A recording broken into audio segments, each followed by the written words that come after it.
Hi, so you've just watched amazing film Emma, and I'm Justin Kurzel. I'm here with Pablo Larraín. Pablo, thanks so much for joining us here at the Melbourne Film Festival. Please, thank you guys for the invitation and having this strange connection throughout, Zoom calls, film, cinema screens and everything. It's very particular, but I'm very pleased that the movie's been shown there. I've never been, I'd love to go. I guess I'm sort of fascinated how Emma came about in regards to, it was 3 or 4 years since you made Jackie. Was it a film that was just was kind of starting to form as you're making Jackie, or was it something completely new after doing that film that you decided to go back to Chile and make it? I guess most filmmakers, we all have different projects in different states, and so. And Emma specifically wasn't really a script. It was just an idea, a concept that a friend and I had, who was actually one of the writers, Alejandro Moreno, and we had this idea of this couple that returns a boy, right, and then has to deal with the aftermath of that, and but. The reality is that after Jackie, I was going to get involved into another project, which actually happened, but that project was a little bit pushed.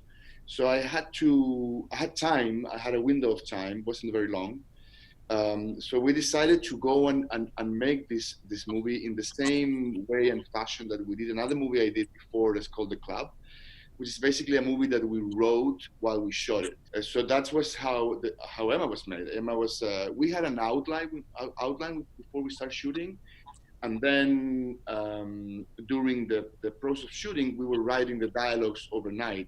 We had the structure, and the actors never had the script before because we didn't have one. And also, I thought it was interesting to have them blind, that no one had it. So it's really a movie that it was made in a very, very particular process. And I would say that the reason why we made it is because we had this intention of share a sensibility of what we're witnessing today. I think it's also the only movie that I've made that deals with such a contemporary issues in a way. So we had the idea of the couple at the beginning, and then we changed the point of view to her, right, just on Emma. And then once we realized that, we went to Valparaíso, which is the city, is this harbor in Chile, near Santiago, where we shot it. It's a very particular, as you saw, place. And then when we were in the process, we realized that we wanted to have her to be a dancer. And then Nicholas Jarren got involved with the musician. So it was really a movie made as a snowball. It started as a small idea.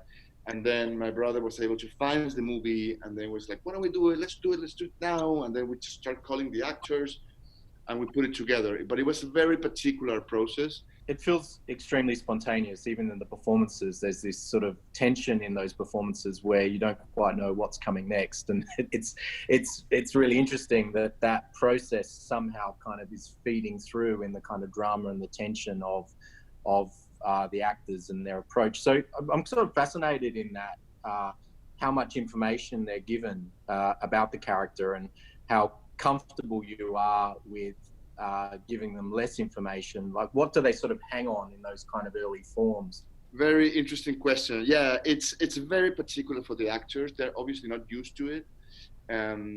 Actors would likely, required to understand a lot of things, and not only the story.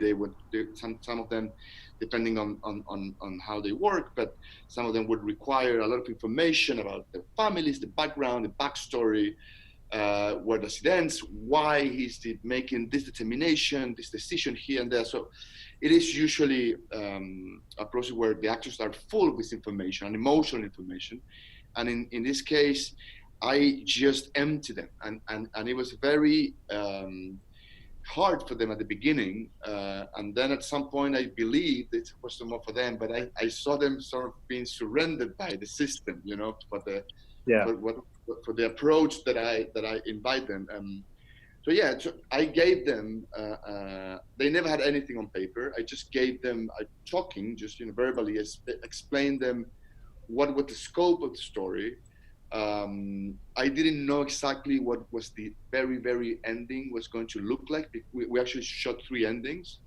Um, so they had an idea of where we were, but then they also had this idea, which is what I was pushing, is that we humans live this sort of uncertainty in every second. Like I have no idea what's going to happen to me tomorrow, in a few days. We do have a plan. We I don't know. We have family. We save family. We save money. We have futures. We study. We do things because we are in a culture of future, right? But what if everything and the only element that you have is just your present?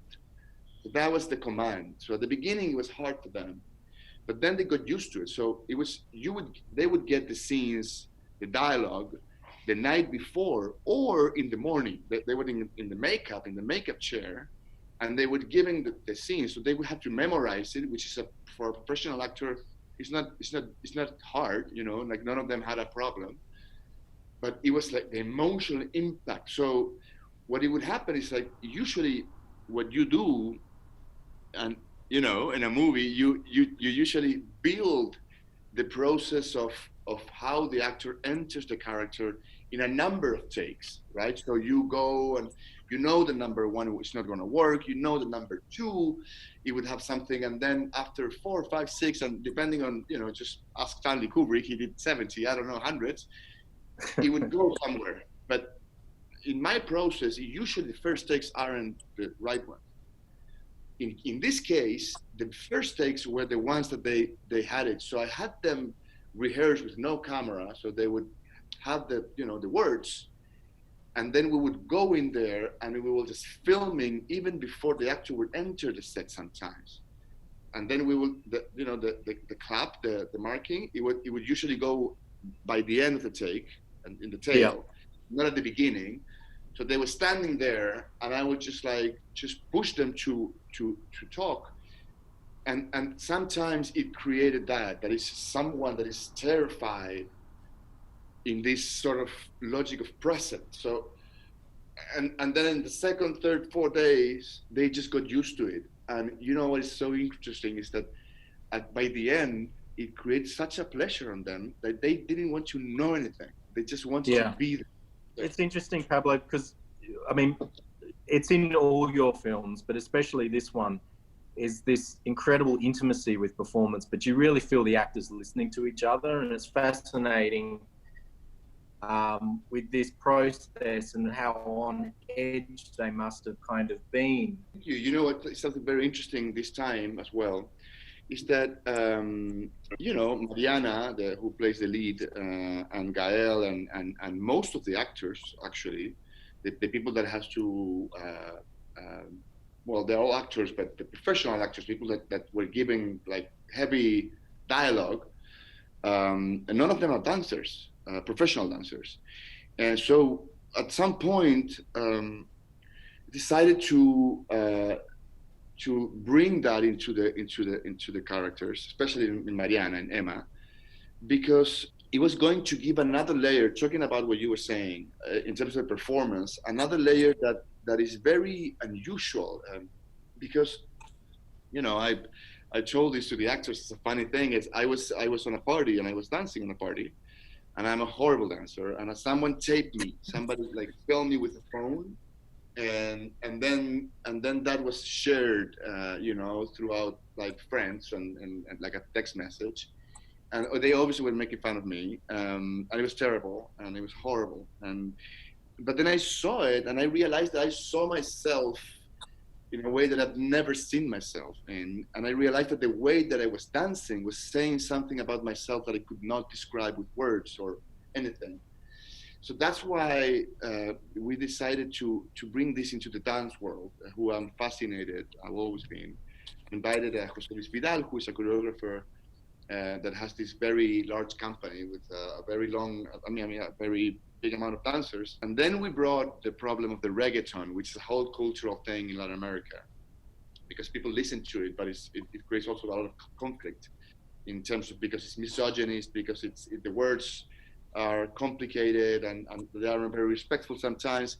But there are others, reggaeton singers and players, that they do care, and so it's a whole thing. But what I'm saying is that when you add a layer of someone, you add to that personality of what you know about that person, also the element of his physical expression, his physicality, and in the context of music, then you know something else about that person that there's no other way to express it than dancing. I mean, what's fascinating when I was watching it, there's a real Alice in Wonderland kind of Lost Boys feel about it. It feels like a labyrinth. This place that you shot in. It's kind of, it is like a kind of fever dream. The locations are very Carnival-esque. They're places that you'd sort of never see before. Was that particular place something that you always had in mind? It's a very important place for us here in Chile and Latin America. I think it's called Valparaíso. It's a harbor that it's very unique because it's built in different hills, and every hills is like it belonged to a different, almost social, like a social structure. Sometimes different families, different immigrants. Think about it, like before the Panama Channel was open, could be wrong, but it's what, 1906, like 1908, I could be wrong, somewhere there. Before it was open, every ship that it would go from, Europe to the West Coast in America or in the other direction would have to stop in Valparaiso before going all the way down to Patagonia and doing the Estrecho de Magallanes. I don't know how to say that, but so it was a very rich and strange place where many people from all over the world would stop there, and some people would stay. It's like an old harbor, had this strange life. So the architecture is very unique, has different periods, and it's very labyrinthic. I think that's the key word, and exactly as we saw it. It's a place where, it's very easy to get lost. It's very easy to lose your orientation. And it's also a place where if you want to disappear, that's where a lot of people will recommend you to go. If you want to vanish from this planet, we say that just go to Valparaiso, find a hill, and no one will ever see you again. And then it's a very colorful city that has a very interesting lighting. So we also shot in winter, so the sun was very low. And then we used the colors of the city. It's a city that people is very proud to paint it, to keep it very colorful. It's like a little bit like a Lisbon in Latin America somehow. If there's any other place that you could compare with, I would say that. And it's a city also that has a very strong film tradition in Latin America. There are very important movies that were made back in the 60s and early 70s in Chile. They were made there. They're very important for us, for me personally. It feels like the city in your film doesn't stop. I was kind of curious about that. It doesn't feel like there are lockdowns. It feels as though you're sort of moving with the city and the people in it, as opposed to kind of trying to put a pause on it. Is that something you're able to do in that place? We shot a lot of establishing shots. At some point, there was a unit doing all kinds of establishing shots, just finding the architecture and putting the in different hills. And then we got rid of all those shots. It was too much. It was too, I would say, too pretty in a way. And also it was defining everything. You were able to understand the city, and I wanted to make it more chaotic and more mental. So with Sebastian, the editor, Sebastian Sepulveda, we got rid of all that shots, and we just stayed with her perspective, and we just put the camera very close to her. So we were able to do that. And then another element is that it's a city that almost every wall of the city is sprayed or tagged, or it has and then I was wondering, how can she leave a trace? And then we sort of took that idea and concept of this sort of physical testimony, which is what they do in the graffiti people. A lot of people don't like it because they're painting on your wall, and then the second is that they're just making the city look dirty, visually. It's just like But a lot of people consider that that is like a wall of where everyone could go and express themselves. So it's a place for testimony. And that's where the fire comes in. We wanted to have the character in a way that feels anarchic somehow, and at the same time very poetic in the way that we see it, where she could leave a trace in the city, a trace that could also possibly elevate the visuality in something that I personally think it is. This is like the idea of nature. I think that she represents this idea of nature, of the sun. Mostly that's why the sun has such a presence at the beginning. Those are that projection is coming from the NASA. It's the real sun that it was photographed. It was the two pictures of the sun for many years, and then they put it together and create that time lapse that is in the background. Yeah. And then she's the one that operates the fire, that has this sort of mythological idea of nature that can create and can destroy, you know. And if you are away from it, you are being illuminated, and you can have life and get a lot of beautiful things out of the sun, which is our cycle and most essential element of life, with water and others, but it's one of the most essential. That if you're too close to the sun, you would be burned. And if you're in contact, you would be burned. So it's this idea of this sort of cosmic relationship with fire that kind of gave us this another element. You feel more that, especially at the beginning of the film, is someone who's dismantling everything around her, and obviously kind of giving the child back. But there's a kind of destructive sort of force in her, but it very quickly shifts into kind of new family and kind of new love and kind of new order that is really beautiful and kind of sort of hypnotic. Is that, you were sort of saying before that the story kind of formed towards Emma? It was originally kind of focused on two point of views. Yeah. When did those sort of themes or those sort of ideas of following a protagonist that kind of burns something down and then grows it again, was that something that came quite early? Well, you know, for some reason we call it, you know, Mother Nature, not Father Nature. Even though that in Spanish and in English it's very different, the way that we refer to genders in our words. And Spanish is a very, you know, kind of like male-driven language. And then the other one is that the reality is that it's a mother, the one that carries the baby and gives birth. And we thought that it was probably more interesting to sort of focus our point of view on her, keep him, but on a side, and then have her be the one that sort of creates this family in a way that you know, it could feel natural, organic, and respectful for us too, because it's a movie that you know, there's a lot of males involved. We wanted to be careful with that, and we wanted to make sure that we were, you know, delivering a testimony of what we see as well. And we were also wanted to make sure that it was a movie that at some point Emma, she controlled it. And she controlled the character in a way that she wouldn't say things, she wouldn't do things, she would do what she wanted to do. And when we shot these endings, that I'm not going to tell you what are the other things that we shot, but believe me, we shot 3 endings. We realized that the one that where she felt more comfortable was the one where she was telling to the entire family what she did. I'm saying she, Mariana, the actress, not the character.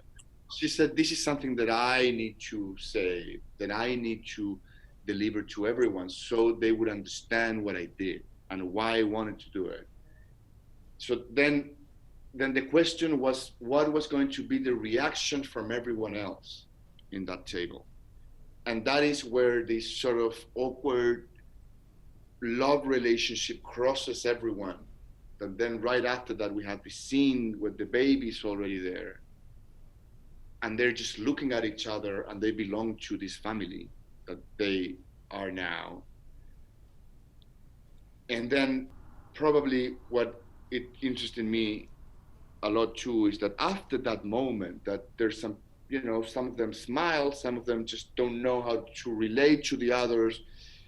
It's you know, it's a thing that has something complicated, but at the same time is beautiful.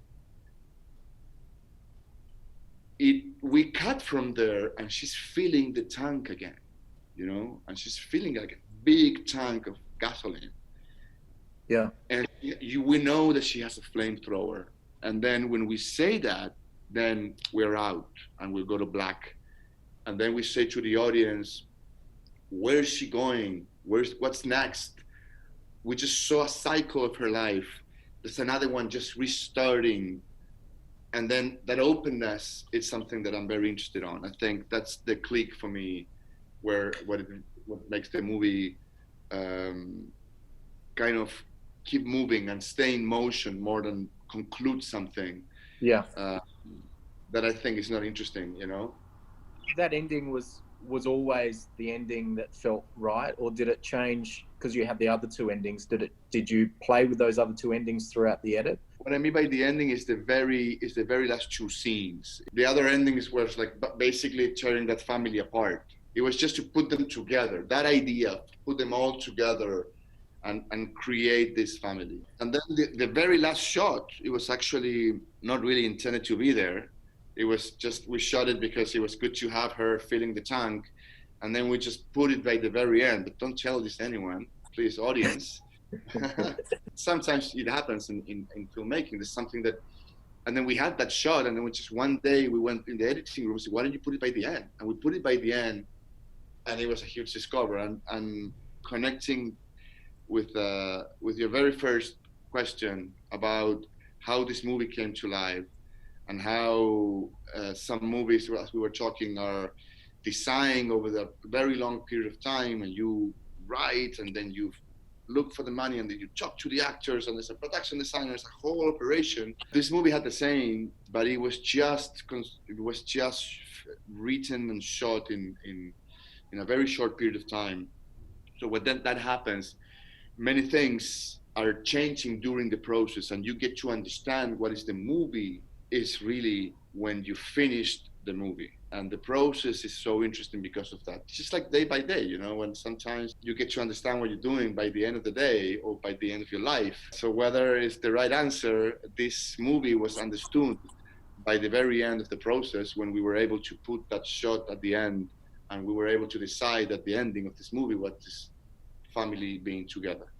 I think it's what's so extraordinary about the film, and definitely the approach that you've taken, how it evolves as you're watching it and still evolves after you've seen it.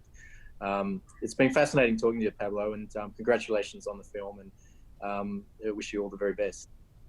Guy, thank you for the festival. I really am. I've been to Australia, but never there. I'd love to go to such a cultural city. It's in my vision, in my plan. So thanks everyone to be there, to stay for this Q&A, and have a great day, great night. I have no idea what time is there, but whatever, what time it is, take care. Thank you so much.